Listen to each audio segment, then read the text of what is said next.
Thank you. I would like to start my speech with these words from President of Sri Lanka, J.R. Jayawardena, in 1983. I am not worried about the opinion of the Jaffna people. Now we cannot think of them, not about their lives or their opinion. The more you put pressure in the north, the happier the Sinhala people will be in the south. Really, if I starve the Tamils out, the Sinhala people will be happy. In 1983, J.R. Jayawardena said these things. And yesterday was the Remembrance Day of the 1983 Kala July. Unfortunately, when I speak in this parliament, even though I speak in Tamil, Honorable Prime Minister is not willing to listen, is never taking the translation, I mean the headsets, and never listen to me, because that's how the Tamil people are ignored in the August chamber. Further, I would like to tell something. நேற்றைய தினம் 1983ஆம் ஆண்டு நடந்த இந்த களஜூலை நாளை வெள்ளையடிக்கும் நிறமாக எங்களுடைய இளங்குமரன், எங்களுடைய அமைச்சர் சந்திரசேகர் உட்பட தெற்கிலிருந்து ஜாழ்ப்பாணத்திலே புகையிரத்தில் இறங்கி வந்து ஒரு விழா ஒன்றை கொண்டாடி இருந்தார்கள். அது எப்படி இருக்கிறது என்றால், இந்த இவ்வளவு நாட்களிலுமே உதாரணமாக இந்த சிங்கள தமிழ் பிரச்சனை என்பது, நான் நினைக்கிறேன் 1970ஆம் ஆண்டுகளிலே தமிழ் மாணவர்கள் அதிகமாக பல்கலைக்கழகங்களுக்கு போகின்றார் என்கின்ற முக்கியமான பிரச்சனை தொடர்பாகத்தான் 1970ஆம் ஆண்டுகளிலே இந்த சிங்கள தமிழ் பிரச்சனை உருவாக்கப்பட்டது. அப்போது அந்த டிஸ்ட்ரிக்ட் கோட்டா அடிப்படையில் அனுப்பப்படாமல் மாணவர்கள் மெரிட் முறை மூலம் கேம்பஸுக்கு அனுப்பும் போது உங்களுக்கு தெரியும், பாராளுமன்றத்திலே நீங்கள் போய் பார்த்தால் தெரியும், விக்கிபீடியாவில் அடித்து பாருங்கள், முதல் இந்த பாராளுமன்றத்திலே சபாநாயகர் வந்தவர் ஒரு தமிழர். ஆனால் அப்படியே 1948ஆம் ஆண்டிலிருந்து 2025ஆம் ஆண்டு வரைக்கும் எங்களுடைய தமிழினம் சிறிதாக கொலை செய்யப்பட்டு அடக்கப்பட்டு 74ஆம் ஆண்டு நாங்கள் வடக்கு கிழக்கை இணைத்து தமிழீழம் என்கிற ஒரு கோட்பாட்டை கொண்டு வந்து, அதன் பிறகு 83ஆம் ஆண்டு எங்களை ஓட இந்த கொழும்பிலே கொளுத்தினார்கள் டயர் போட்டு. அதன் பிறகுதான் ஆயுதங்களை எடுத்தோம். ஆனால் நீங்களும் ஆயுதம் எடுத்த ஒரு சமூகம், நாங்களும் ஒரு ஆயுதம் எடுத்த சமூகம். ஆனால் இந்த நாட்டிலே ஒரு தீவிரவாத அமைப்பு என்று சொல்லப்பட்டது இப்போது அரசியல் செய்து ஜனாதிபதியாகவும் இருக்கிறது. நாங்கள் இப்போது தீவிரவாதிகளாக இப்பவும் முத்திரை கொத்தப்பட்டு கொண்டிருக்கிறோம். அது இன்றைய ஜனாதிபதியினுடைய உரை ஒன்றிலே முக்கியமான விடயம் ஒன்றை கவனிக்கணும். ஜனாதிபதி அவர்கள் சொல்லியிருந்தார், இதில் சிங்கள டிரான்ஸ்லேஷன் தமிழ் மக்களுக்கு வாழ்க்கையில் போய் சேராது. தமிழ் மக்களுக்கு இவர்களுடைய பாராளுமன்றத்தில் கதைக்கிற விடயங்கள் ஒருபோதுமே போய் சேராது. அதில் ஒரு பகுதியை சொல்லுகிறேன். ஜனாதிபதி அவர்கள் சொல்லியிருந்தார், உங்களுடைய பிள்ளைகள் யாராவது தேசிய பாடசாலையில் இருந்து சாதாரண பாடசாலையில் படிப்பதற்கு உங்களால் விட முடியுமா என்று ஜனாதிபதி அவர்கள் கேட்டிருந்தார்.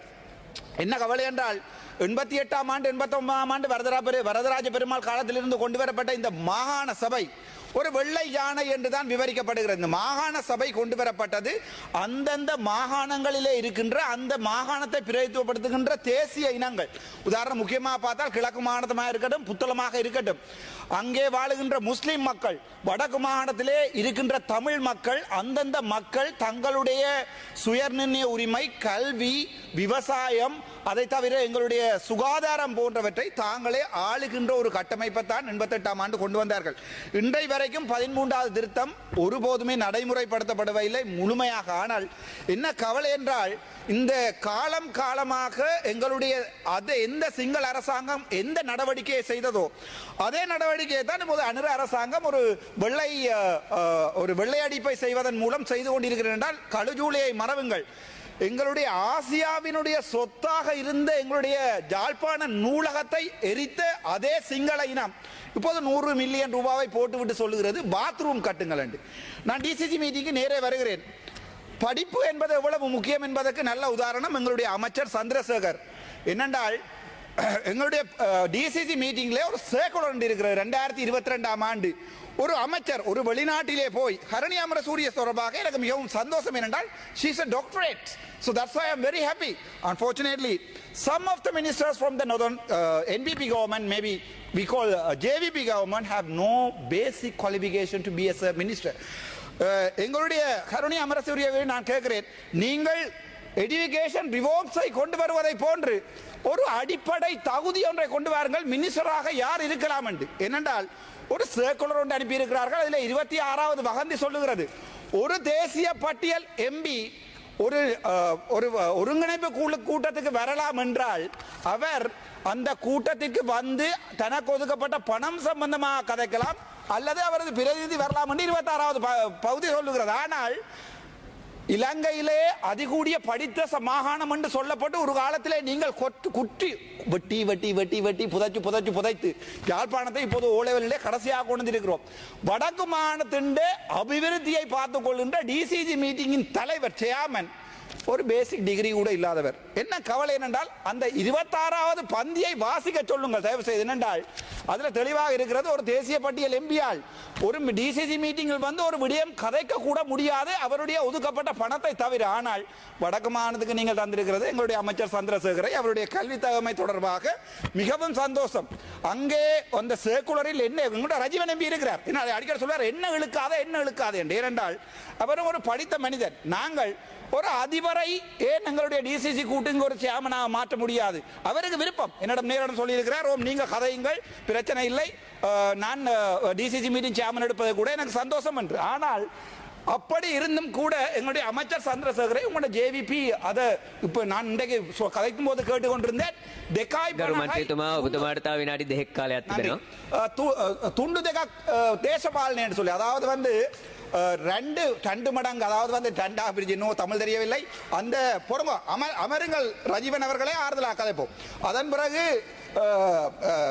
எங்களுடைய அந்த சொல்ல இப்படி ஒரு கேவலமான ஒரு தேச பாலனை, அதாவது வந்து ஒரு அரசியலை தான் எங்களுடைய வடக்கு மாநிலத்தில் செய்து கொண்டிருக்கோம். முக்கியமாக சொல்லி முடிக்க வேண்டிய விடயம் என்னென்றால் ஹார்ட்லி கல்லூரியிலே ஆண்டு 5 ஆண்டு 7 ஆண்டு 10க்குரிய அந்த அவர்களுடைய இடைக்கால மாணவர்கள் சேர்ப்புக்காக அவர்கள் இன்டர்வியூ வைத்து ஒரு லிஸ்ட் ஒன்றை எடுத்திருக்கிறார். வடக்கு நீங்கள் எப்படி மாகாண சபைகளுடைய ஒரு அதிகாரத்தை கொலை செய்கிறீர்கள் என்றால் ஒரு அதிபர் வைத்த இன்டர்வியூவை நீங்கள் அதற்கு மாணவர்களை ஆட்சேர்க்க வேண்டாம் என்று ஆளுநருடைய செயலாளர் கடிதம் அனுப்பும் அளவுக்கு ஒரு மாணவன் 10ஆம் ஆண்டிலிருந்து ஒரு தேசிய பாடசாலையில் படிக்க வேண்டும் என்றது அவனுடைய ஆசை. இப்போது உங்களுடைய ரிஃபார்ம்ஸ் எங்க போகுதென்றால் நாங்கள் எல்லாருமே நேஷனல் ஹாஸ்பிட்டலில் தான் படிப்பது, நேஷனல் ஸ்கூலில் தான் படிப்பதற்கு ஆசைப்படுகிறோம். ஆகவே முழு பாடசாலைகளையும் நீங்கள் மாகாணத்தின் அடிப்படையில் கொண்டு வராமல் அப்படியே நீங்கள் 13ஆம் திருத்தத்தை முற்றுமுழுதாகவே எடுக்கலாம். இதற்காக இந்த காட்டுவதும் காட்டுவதும் எதற்கு தமிழ் மக்களுக்கு? நீங்கள் முற்றுமுழுதாக 13ஆம் திருத்த சட்டத்தை அவ்வளவே எடுத்து விடலாம். அந்த ஹார்ட்லி காலேஜ் மட்டுமல்ல, வேம்படி பாடசாலையிலே ஆண்டு 7 சேர்ப்பிலே ஒரு மாணவி தற்போது மனநிலைக்கு பேர் சொன்னால் பாவம், அதனால் சொல்லவில்லை, மனநிலை பாதிக்கப்படும் அளவிற்கு வடக்கு மாகாணத்திலே ஆட்சேர்ப்பு மாணவர்கள் சேர்ப்பிலே பாரிய ஊழல் இருக்கிறது. என்னை பொறுத்த வரைக்கும் நான் மிகவும் பண்பாகவும் அன்பாவுடன் கேட்டுக்கொள்வது, உங்களுடைய அரசியலை தவிர்த்து எங்களுடைய ரஜீவன் எம்பி போன்ற படித்த இப்போது எழுப்பி சொல்லுவார் நான் கேட்கவில்லை என்று, அதற்காக எழுப்பி நிற்கிறார். ரஜீவன் எம்பி போன்ற ஒரு படித்த ஆசிரியர்களை அதிபர்களை டிசிசி மீட்டிங்கு விடுங்கள். அங்கே நாங்கள் அபிவிருத்திகளை பற்றி கதைக்கிறோம். அவை பற்றி எந்த அறிவும் இல்லாத அமைச்சர் சந்திரசேகரர் போன்றவர்களை அனுப்பி அங்கே ஏஜிஏ பிரதீபன் ஜிஏ முரளிதரன் போன்றவர்கள் எப்படி ஒரு மீட்டிங்கை நடத்த முடியாமல் கஷ்டப்பட்டு கொண்டிருக்கும் போது நீங்கள் எங்களுடைய வடக்கு மாகாணத்தின் அபிவிருத்தியை எவ்வாறு கொலை செய்கிறீர்கள் என்று சொல்லி ரஜீவன் அவர்களை தங்களுடைய கருத்தை அன்பாக தெரிவிக்குமாறு வேண்டிக் கொள்கிறேன். ගරු රජයෙන් මන්ත්‍රීතුමා சபைக்கு தலைமகன் அவர் உறுப்பினர்களே, வைத்தியர் அர்ச்சுனா ராமநாதன் அவர்கள் இங்கே டிசிசி கூட்டம் சம்பந்தமாக கயத்திருந்தார். டிசிசி தலைவருடைய நியமனம் என்பது ஜனாதிபதியுடைய நியமனம், அதை நாங்கள் கேள்விக்கு உட்படுத்த முடியாது. அதே போன்று இங்கே சில குழப்பகரமான கருத்துக்களை முன்வைப்பது கூடாக பிழையான தகவலை நான் இந்த இடத்திலே සමන්මලී ගුණසේකර ගරු මන්ත්‍රීතුමිය ගුණසිරි මන්ත්‍රීතුමිය ඔබතුමියගේ අවස්ථාව